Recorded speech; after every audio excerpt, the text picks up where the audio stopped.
चांदवड देवळा मतदारसंघाच्या नागरिकांनी व राज्यातील नागरिकांनी ठरवले की राज्यात परिवर्तन घडवायचे म्हणून महाविकास आघाडीला मतदान करा। या प्रसंगी चांदवड तालुक्यातील वडनेर भैरव येथील श्री भैरवनाथ मंदिरात जाऊन भैरवनाथाचे दर्शन घेऊन वडनेर भैरव येथील मतदारांना हात जोडून मत मागितले।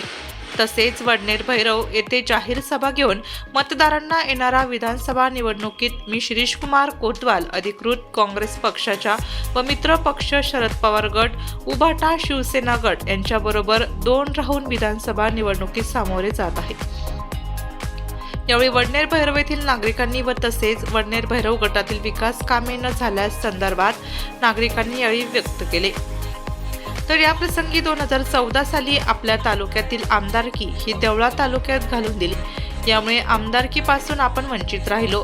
तसे बघितले तर आपला तालुक्यातील लोक स्वाभिमानी आहे, विकाऊ नाही। याकरिता यावेळेस आपण राज्यात सत्ता परिवर्तन करायचे आहे, याकरिता आपला उमेदवार निवडून द्यायचा आहे, असे डॉक्टर सयाजीराव गायकवाड यांनी प्रतिपादन केले।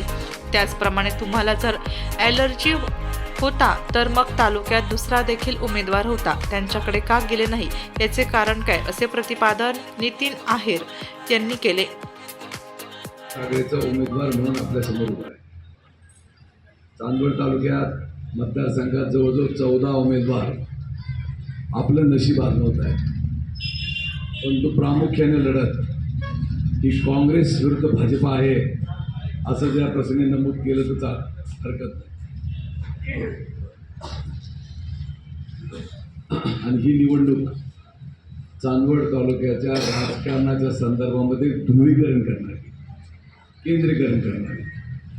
जर कदाचित चांदवड तालुक्यातला मनुष्य निवडून आला तर माझ्यानंतर जी पिढी आहे यांना भविष्य काळामध्ये संधी मिळू शकते।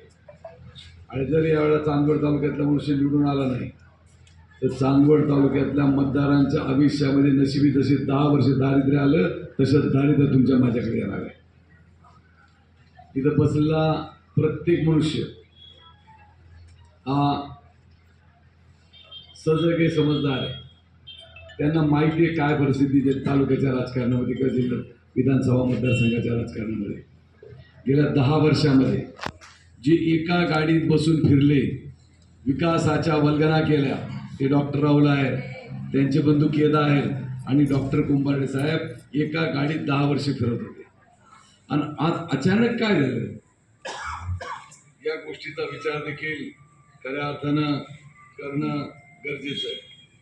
आणि तो विचार काय आहे की ज्यांनी 10 वर्ष कष्ट करायचं, रस्त्यानं पळायचं, देशाची सेवा करायची आणि ती एक नोकरी फक्त या ठिकाणी राहिली होती। ती एक अपेक्षा आपल्या ग्रामीण भागातल्या विद्यार्थ्यांना राहिली होती आणि तिची काय अवस्था करून ठेवली हो। 4 वर्षासाठी तुम्ही अग्निवीर म्हणून त्यांना देशाच्या सेवेमध्ये घेणार आणि 4 वर्षानंतर त्या मुलाचं आयुष्य काय, त्या परिवाराचं आयुष्य काय। तो मुलगा देशाच्या सीमेवरती जर गेला आणि बरं वाईट जर काही झालं तर त्याच्या घरच्यांना 1 रुपयाची मदत हे सरकार देणार नाही।